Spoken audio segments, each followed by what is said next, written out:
Ngayong gabi nga mga mamis, tara nga't samahan nyo ako na balutin isa-isa itong mga notebook ni Athena. Akala ko pa naman natatapos na ang trabaho ko sa pagbili o pagkumpleto ng mga gagamitin ni Athena para sa school. Hindi pala mga mamis kasi kailangan pa palang balutin isa-isa tong mga to. Buti na lang mga mamis, hindi pa ako nakakabili ng mga extra pink na notebook kasi ngayon talaga yung gusto sana ni Athena na lahat ng gamit niya ay pink. Kasi nga, pag bumili ako ng pink na notebook nga, ganoon din pala, kailangan pang balutan ng iba-ibang kulay. Akala ko kasi noong una mga mamis, by number yung mga ilalagay sa notebook ni Athena. Example, yung number 1, yun yung assignment notebook. Yung number 2, yun naman yung English notebook. Yung number 3, yun naman yung Filipino subject notebook niya. Kasi minsan naman talaga mga mamis, di ba ganon? Pero buti na nga lang mga mamis, hindi ko inunahan ng desisyon yung teacher nila. Kasi nga ito, by color pala yung ilalagay sa mga notebook. 8 notebooks lang pala yung nabili ko kay Athena sa online mga mamis. 10 subject kung meron sila. Kaya nung lumabas ako para bumili nga ng mga colored papers na pambalot dito sa notebook niya, pati na rin yung mga plastic cover, dagdag na rin akong bumili ng 2 notebook. Hindi to yung unang beses mga mamis na lumabas ako para bumili ng mga pambalot dito sa notebooks ni Athena, pati nga ng extra notebooks. Nung unang araw ang pasok nila Athena mga mamis, yung first day nila, pag uwi niya, marami pa kaming binili ng mga kailangan niya na gagamitin sa school. Marami pa kasi talagang mga kailangan bilhin mga mamis. Pero ito na lang muna ulit yung binili ko kasi ito, kailangan niya nang magamit tong mga notebook na to dahil nga nagsisimula na yung kanilang regular class. Pero meron pa ako ibang bibilhin gaya ng mga health kit naman. Bukod sa health kit mga mamis, kailangan din pala ng hygiene kit. Pero yun hindi pa naman din talaga agad-agad kailangan. Kasi ang alam ko, kapag nabili naman na yon, ipapasa nila sa school nila or sa teacher nila at ilalagay sa mga locker. Or di naman kaya baka nasa bag lang nila yon para in case of emergency, magamit nila. Alam niyo mga mami, sa sobrang busy ko sa pag-aasikaso ng mga gamit ni Athena, simula bago magpasukan hanggang ngayon nagpasukan na, nakalimutan ko nang maglaba. Kaya sa mga susunod na araw, makikita nyo yung laundry namin nag-uumapaw na talaga na parang meron na agad kaming Christmas tree dito sa bahay. Simula kasi nung pasukan mga mamis, isang uniform pa lang kasi ang nabili namin kay Athena. So pag uwi ni Athena galing school, kinukusutan ko agad yon. Tapos yung medyas naman niya, yung cycling niya, araw-araw ko siyang pinagpapalit. Kaya ganun din yung ginagawa ko. So nakapokus ako lagi sa mga ginagamit ni Athena araw-araw. Kaya dun lang yung nalalaban ko, tapos sasabay ko lang ibang konting short ko. Pero tsaka na nga tayo doon mga mamis, dito muna tayo sa mga ginagawa ko. So natapos ko na balutin isa-isa yung mga notebook ni Athena. Inilagay ko na rin yung nabili kong plastic cover. Pero dahil nga masyadong malaki, ginawan ko ng paraan. Ginupit ko, tapos tinape ko na lang. Kailangan din pala nila ng whiteboard mga mamis. And buti na lang, paglabas ko nga, meron na ulit stock dun sa binibilhan namin school supplies. Kasi nga, ubos na nung unang labas namin. Tapos bumili na rin ako ng pentel pen para sa whiteboard. Sakto din pala nung araw na to mga mamis, mga bandang hapon, dumating nga yung lab gown ni Athena na in-order ko online. Kinuha ko lang, tinanggal ko sa plastic para nga mailagay ko tong whiteboard niya dito sa plastic. Tapos ilagay ko rin sa bag niya. Hindi kasi pwedeng walang ganto si Athena mga mamis kasi gagamitin nila to tuwing pupunta sila sa laboratory ng school nila. Tama ba? Kasi hindi ako sure. Saan ba ginagamit ang lab gown? Sa lab, diba? Sa laboratory.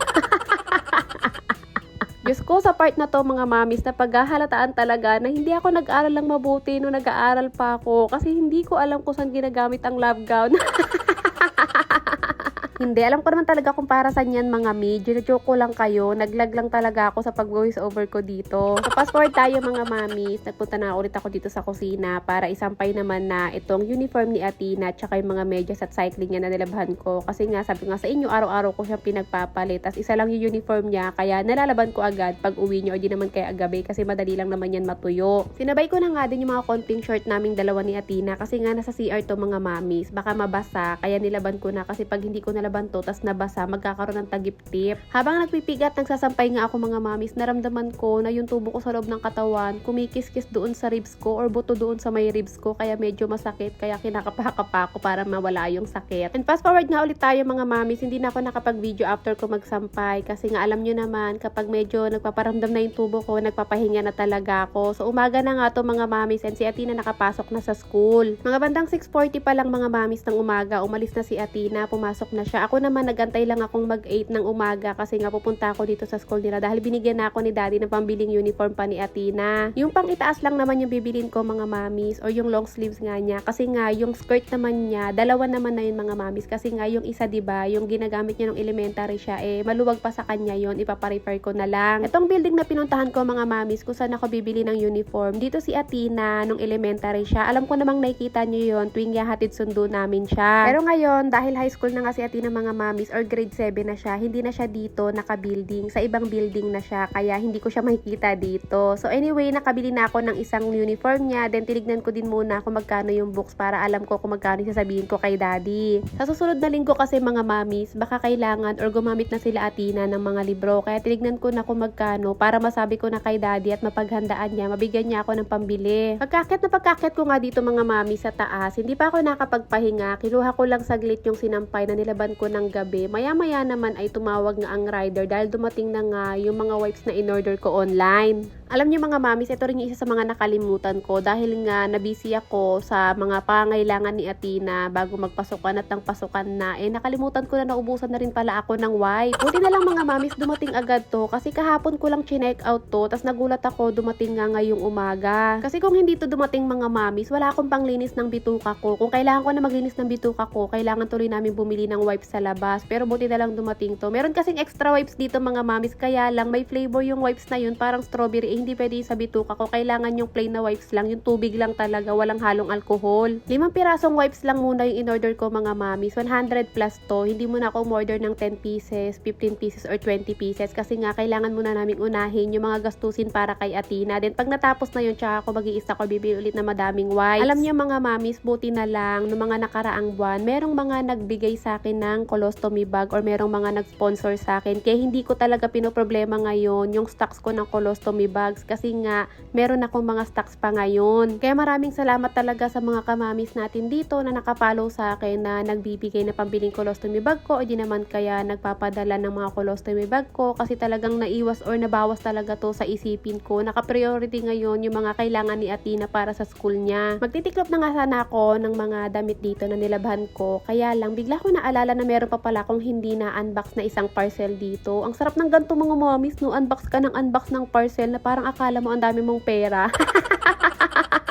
Ito muna binuksan ko mga mamis, lagayan ng kutsara ni Athena na syempre meron na din kutsara sa loob na lahat kulay pink, pati yung tinidor, pati yung chopstick, pati na nga rin tong lagayan. Tapos sunod naman itong magiging lagayan naman ng lunchbox niya. Lunch bag naman to mga mamis. Dapat talaga hindi ko pa to i-unbox. Dapat pala mga susunod na araw pa kapag dumating na rin yung in-order ko lunchbox ni Athena. Pero mukhang matatagalan pa yung lunchbox mga mamis kaya binuksan ko na yan para may pakita ko sa inyo. Yung mga nakikita nyo mga mamis na mga pinagbibili ko kay Athena na gamit online, puro mumurahin lang yung mga yan. Magaganda lang talaga yung mga napipili ko. Kaya mukha siyang mga mahal. Nasa 200 ay 100 plus to 200 plus lang yung mga yan. May mga nabibili naman ako mga gamit ni Athena mga mamis online na tig 400 plus to 500 plus. Kapag gustong gusto ko talaga yung gamit na yun para kay Athena. At oo mga mamis, yung 500 plus para sa akin mahal na yun. Natapos na nga din ako magtiklop ng mga damit namin ni Athena. Ipinasok ko na nga isa-isa sa kwarto mga mamis para nga makapagpahinga na din ako.